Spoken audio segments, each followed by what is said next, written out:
Good morning everyone, welcome back to the channel to our new blog. আবারও বিগত দুদিন বাদে ফ্রেশ একটা মর্নিং স্টার্ট করছি। গত দুটো দিন যা গেল, প্রথমে প্রিয়ানের শরীর খারাপ, তারপরে আমার শরীর খারাপ, আর এই দুটো দিনে প্রীতমের উপর গেছে সব থেকে বেশি চাপ। যেভাবে ও পুরো দিকটা সামলেছে আমাকে, প্রিয়ানকে, প্লাস রান্না বাড়ি সমস্তটাই, আমি নিজেও ভাবিনি যে এত সুন্দর করে সব সামনে নেবে। ইভেন গতকাল তো ছুটিও নিতে হয়েছিল। তো আজ থেকে তো আবারও মানে সেই আগের মতন আমার কাজে আমি, ওর কাজে ও, প্রিয়ানের কাজে প্রিয়ান। এ কটা দিন একটু নিস্তব্ধ ছিল বাড়ি। আর এখন সকাল সকাল আজকে 11টা থেকে প্রীতমের ডিউটি। তো আমি রান্না বসিয়ে দিয়েছি অলরেডি, ভাত, ডাল আর ডিমের অমলেট, তার সাথে আমের টক খেয়ে প্রীতম যাবে অফিসে। আর প্রিয়ানের জন্য একটু সেরেলাক গুলে রেখেছি। তো এখন প্রীতম প্রিয়ানকে করাচ্ছে স্নান অফিস যাওয়ার আগে, যেহেতু দেরি করেই যাচ্ছে অফিসে, তো সকাল সকাল স্নানটা হয়ে গেলে ভালো। আর আমি এদিকে খাবার দাবার রেডি করছি। তো চলো সকাল সকাল শুরু করছি ব্লগ। ওকে চানু চানু হচ্ছে। গতকাল যে রাতে বলেছিলাম ঝড়, ভীষণ ধুলোর ঝড়, তারপরে তো এত মোটা পুরু হয়ে একদম বালি, সাদা বালি, মানে ব্যালকনিতে ঘরের ভেতরে পর্যন্ত ধুলো ধুলো হয়ে গেছিল। তো রাতেই প্রীতম ওগুলো পরিষ্কার করেই দিয়েছিল। আজকে সকালে উঠে দেখলাম যে সেরকম কিছু অগোছালো হয়নি, যা হওয়ার ওই রাতেই হয়েছে। আর সকাল থেকে প্রচন্ড রোদ, প্রচন্ড। তো গরম গরম ভাত নামিয়ে দিয়েছি, এখানটাতে ডাল, আর এই যে বসেছে এখানটাতে ডিমের অমলেট, এখানে আমের টক, আর প্রিয়ানের জন্য একটু সেরেলাক গুলে রেখেছি। আর এই যে আমার পকে চানু দানু কমপ্লিট। সকাল 9টার মধ্যে একদম চানু দানু সব complete. Good boy, good boy. আচ্ছা তোমার এই কটা দিন কেমন গেল একটু বলো। খুব চাপের মধ্যে দিয়ে, স্পেশালি মেন্টালি মানে খুব ডিস্টার্ব। যদি বউ আর ওয়াইফ আর যদি ছেলেই ঠিক না থাকে তাহলে আর কি ঠিক লাগে, ফ্যামিলি মেম্বার যদি ঠিক না থাকে। রান্নাঘর সামলাতে কেমন লাগলো? সামলানোর পর বোঝা যায় যে বাড়ির কাজ করা কত কঠিন। এই নাও, টানা দুদিন পরে তোমাকে আমি খেতে দিলাম, টানা দুদিন পরে তোমাকে আমি খেতে দিলাম নিজে হাতে। পকলে তোমাকে খাওয়াবো না আমি? দিয়েছি, ঘিও দিয়েছি। না না না, ওকে ঘি দিয়ে দিও না, পেট গরম হয়ে যাবে।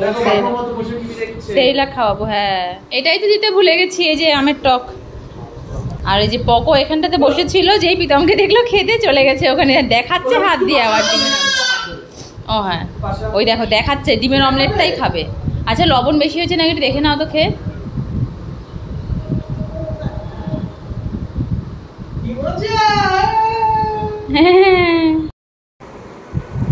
বাবা ছেলে দুজনেরই খাওয়া হয়ে গেছে, আমিও এখন নিয়ে নিলাম। প্রীতম যাওয়ার আগে আছে 9:30টার মধ্যে আমাদের সবার ব্রেকফাস্ট তো কমপ্লিট। মানে দিনের অনেকটা কাজ হালকা হয়ে গেল, প্রিয়ানের স্নান, ওর ব্রেকফাস্ট। এখন শুধু দুপুরবেলায় আমার আর ওর জন্য ডাল তো করাই আছে, খালি ভাত করবো। আর আমিও যেহেতু শরীরটা ভালো ছিল না, প্রিয়ানেরও তাই, এই জন্য আমরা হালকা পাতলা, এই যে আজকাল যেরকম ডিম কিছু খাচ্ছি না, আমি শুধু ডাল, একটু পেঁয়াজ আর লঙ্কা দিয়ে খাচ্ছি। প্রিয়ান কিছু বলতে চাও মাম্মাকে? হ্যাঁ ব্যাস আমার রান্নাঘর পুরো পরিষ্কার করা হয়ে গেছে। দুদিন ধরে প্রীতম রান্না করেছে, তো গ্যাসটা তো আরও মুছতে পারে না, তাই গ্যাসের মধ্যে প্রলেপ পড়েছিল পুরো। গ্যাসটা সব পরিষ্কার করে দিয়েছি। তুমি কখন বেরোবে? আর 10 মিনিট, 10টা বাজবে। এবার আস্তে আস্তে রাত 10টা। পাপার কোলে খেলু কোলে না, পাপা এবার আস্তে আস্তে রাত 10টা। এই ঘুলু পেয়েছে, ওর ধুপুচ করেছে। হ্যাঁ প্রীতম তো বেরিয়ে গেল। সকাল সকাল ঘুম থেকে উঠলে এটাই একটা, যে সমস্ত কাজ একদম সময় মতন হয়ে যায়। আমাদের সমস্তটাই কমপ্লিট। আমার শুধু স্নান দান এগুলো একটু বাকি আছে, আর দুপুরের কিছু কুচকাচ রান্নাবাড়ি। কারণ আমি আর প্রিয়ান শুধু খাবো দুপুরবেলায়। যা প্রিয়ানের টিফিনটাই দিতে ভুলে গেলাম প্রীতমের। সকালবেলা যেহেতু ভাত খেয়ে গেছে, তো দুপুরের জন্য আমি ওর শেকটা রেডি করে রেখেছিলাম, বাট ও নিতেই ভুলে গেছে। এখন হঠাৎ করে কথা বলতে বলতে সামনে তাকিয়ে দেখছি শেকের বোতলটা এখানটাতে। ফোন করলাম তো বলছে অনেকটা দূর এগিয়ে গেছি, এখন আর ব্যাক করবো না, ওখানেই কিছু একটা খেয়ে নেবো। এই জিনিসগুলো যদি হয় না, যে খাবার রেডি করা আছে তার সাথে নিয়ে যেতে পারবো না, তখন খুব খারাপ লাগে। এর আগে একবার বাবা মা থাকতে এই সেম জিনিসটা হয়েছিল, তখন বাবা ছিল বলে বাবা আবার গিয়ে হাফ রাস্তা গিয়ে ওকে দিয়ে এসেছিল। বাট এখন তো কোনো অপশন নেই, আমিও বেরোতে পারবো না, ওকেও আসতে হলে অনেকটা ঘুরে আসতে হবে, প্লাস অফিসের জন্য লেটও হয়ে যাবে, ওই জন্য চলে গেল। এই এই ছেলে, মাম্মা যেখানে তুমি কি ঠিক সেখানটাতেই থাকবে? আমি যেখানটাতেই দাঁড়াবো তার পায়ের সামনেই ওকে গিয়ে যা করার তাই করতে হবে। ও তো ওখানে ফ্যানের নিচে বসো, চলো চলো পাপা ফ্যানের নিচে বসো, চলো। চলো, সব বোঝে।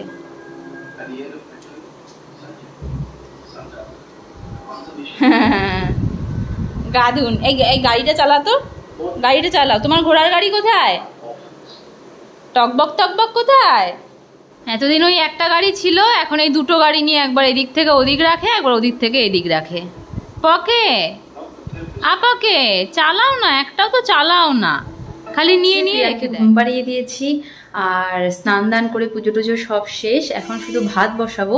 তার আগে একটু ব্লগ এডিট করে পোস্ট করে দিই, কারণ প্রিয়ান ঘুম থেকে উঠে গেলে পরে আর যাই কাজ করা যাক না কেন মোবাইলটা নিয়ে থাকা যায় না। মোবাইল হাতে দেখলেই ও খেপে যায়, মানে মোবাইলের ওপর শুধুমাত্র ওর অধিকার। আর যতটা চেষ্টা করি খাওয়ার টাইমটা ছাড়া ওকে সারাদিনে মোবাইল না দেওয়ার, এই জন্য ও জেগে থাকলে পরে আমিও মোবাইলটা কমই ইউজ করি। তাই জন্য যা ব্লগ এডিট করার, পোস্ট করার যা কিছু সব কিছু ও ঘুমিয়ে থাকতে থাকতে। প্রিয়ান ঘুমোতে ঘুমোতেই আমার অনেকগুলো সোশ্যাল মিডিয়ার কাজ কমপ্লিট।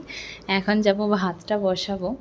আর তার আগে এই যে অ্যাঞ্জেলারা আসার সময় যে মিষ্টিগুলো এনেছিল, সেই মিষ্টিগুলো তো আমার শরীর খারাপ হয়ে গেল দেখে আর সেরকম খাওয়াই হয়নি। যে কটা প্রীতম খেয়েছে, আমিও এক দুটো খেয়েছিলাম, বাট সেরকম খাওয়া হয়নি।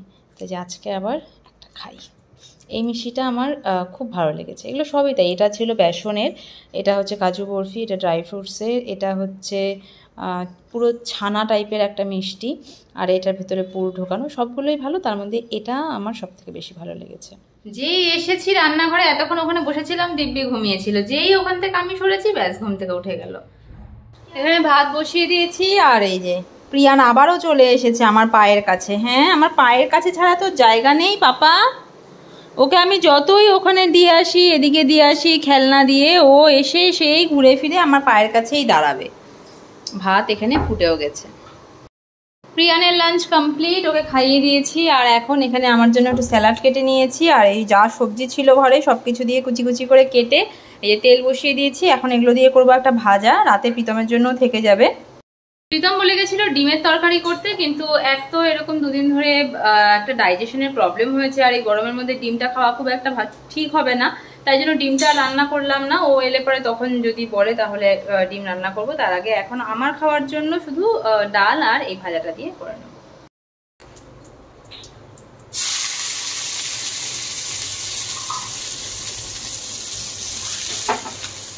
তো এই যে আমার সবজিও হয়েই গেছে। পকলে, তোমার কাজ হয়েছে? একটু ভালো করে গুছিয়ে রাখো না পাপা, সব জিনিস তুমি ওলট পালট করে দিয়েছো, একটু গুছিয়ে রাখো না, রাখো না পাপা। এই এই গুছিয়ে রাখ, গুছিয়ে রাখ সব কিছু। গোছাচ্ছে, এটা ওর গোছানো। খাওয়া দাওয়া তো সব কমপ্লিট। প্রিয়ানকে নিয়ে এখন এসেছি ছাদে একটু দেখতে আমাদের ট্যাঙ্কিতে জল কতটা আছে। দেখে নিলাম জল আছে, মোটামুটি হাফ জল আছে, তো আমার আর প্রিয়ানের জন্য যথেষ্ট। এখন সুন্দর একটু হাওয়াও দিয়েছে, এর ছাদে কিছুক্ষণ থাকবো, তারপর আবার চলে যাবো নিচে।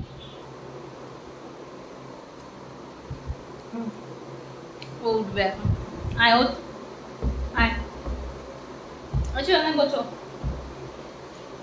ভিডিও করি আছো।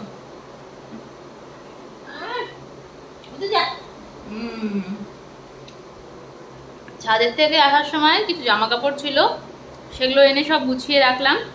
প্রিয়ান ঘরটাকে ভীষণ নোংরা করে রেখেছিল, সেটা পরিষ্কার করলাম। আর আমি যখন কথা বলি তখন ও ক্যামেরার সামনে এসে এরকম কথা বলার চেষ্টা করে। ওদিকে ছিল, ওদিকে দুষ্টুমি করছিল, যেই দেখলো ক্যামেরাটা অন করেছি চলে এসেছে। তো এখন দেখি কিছুক্ষণ ঘুম পাড়ানোর চেষ্টা করি। অনেকক্ষণ তো ঘুমিয়েছে সকালে, এখন আর ঘুমোবে কিনা জানি না, বাট যদি ও ঘুমোয় তাহলে আমি একটু রেস্ট করতে পারবো, বাট মনে হয় না ঘুমোবে, দেখি কি করে। প্রীতমকে এই হচ্ছে অবস্থা, কথা বলতে বলতে চোখের নিমেষে কোথায়ও চলে যায় হঠাৎ করে। তো যাই হোক, এখনই পড়ে যেতে যাচ্ছিল, বাট আমি ধরে ফেলেছি এরকম করে, তাই পড়েনি। পাপা ধরা পড়ে গেছিস না? কোথায় পালাতে যাচ্ছিলিস বলতো? আর ভয়ে চিৎকার, আগেই চিৎকার, যেই ধরে ফেলেছি তখন আবার চুপ হয়ে গেছে।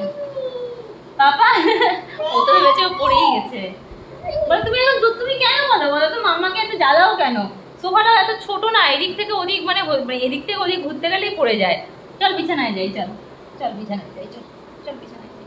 এখানে থাকবোই না আমরা, আমাদের ছোট্ট ছোপা, আমাদের ভালো লাগে না, ফ্যানটা নক করে দিয়ে চল চলে যাই। আমার ছোট্ট চোপায় থাকবো না, আমরা বড় খাটে থাকবো। এই জন্যই আমাদের এখানে যে একটা সিঙ্গেল খাট আর ডাবল বেড আছে, দুটোকেই রেখেছি। এই যে, না হলে একটা ভেবেছিলাম সিঙ্গেল খাটটাকে বাইরে বের করে দেবো, কিন্তু প্রিয়ান যে দুরন্তপনামি করে, চারপাশ গার্ড করা আছে, শুধু এই পাশটাও নিজেও বোঝে যে এদিক দিয়ে নামা যাবে না, তাই আটকে যায়। বাকি ওদিক দিকে পুরো দৌড়ে বেড়ায়, কিন্তু পড়ার কোনো চান্স নেই। না সারাটা দিন তো প্রিয়ান ঠিকই ছিল, এখনই জাস্ট আবারও একটু খাওয়াতে গেলাম, জল খাওয়ালাম। খাওয়ানোর সঙ্গে সঙ্গেই দুপুরবেলা যা খাইয়েছিলাম সব বমি করলো।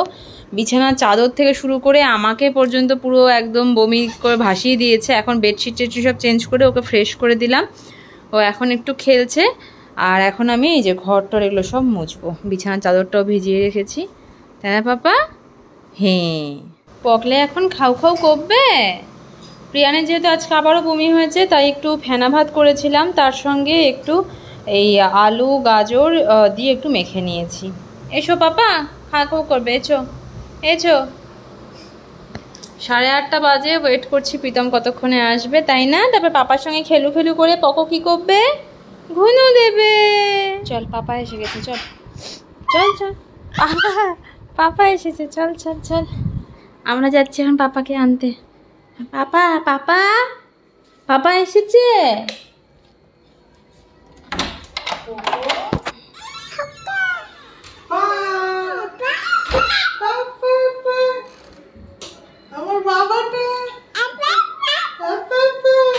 ওই জন্য জেগেছিল তোমার জন্য। আমি স্নান করে নি, তারপর আমি নিচ্ছি। আমি স্নান করিনি বাবা, খুব ঘেমে গেছি, খুব ঘেমে গেছে। দাঁড়া দাঁড়া দাঁড়া, পাপা চানু চানু করে আছুক, তারপরে চানু চানু করে আছুক। চলো চলো। খুব ঘেমে গেছি, স্নান করিনি।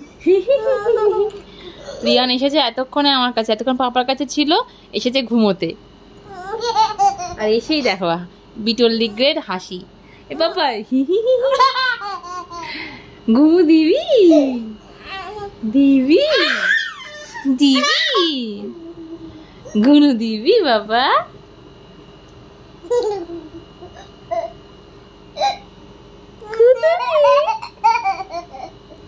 কি খুশি।